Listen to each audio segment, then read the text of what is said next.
আসসালামু আলাইকুম ভিউয়ার্স, শুভ সকাল সবাইকে। আমি সকালবেলা আমার যে বাড়ির আঙ্গিনায় বাড়ির পাশে একটা জমিতে এসেছি। এখানে আমি কিছু চারা রোপণ করেছি। এখানে দেখতে পাচ্ছেন এই যে অল্প কিছু মাটি উঁচু করে দিয়েছি।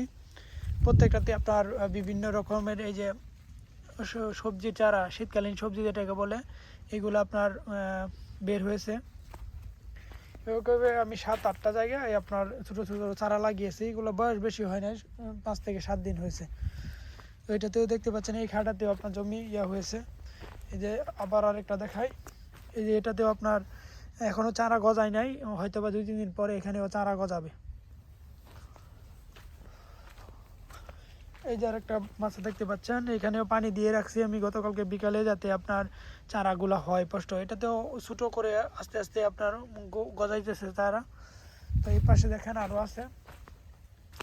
এই যে এই বিছাতেও আপনার 2টা হয়েছে, আবার এখানেও হয়েছে। প্রত্যেকটাতে এভাবে 7-8টা করে আমি লাগিয়েছি। সবগুলাতে আপনার বেশিরভাগই আপনার চারা গজিয়েছে, আর কিছুগুলাতে গজায়নি এখনও, হয়তো আস্তে আস্তে গজাবে আর কি।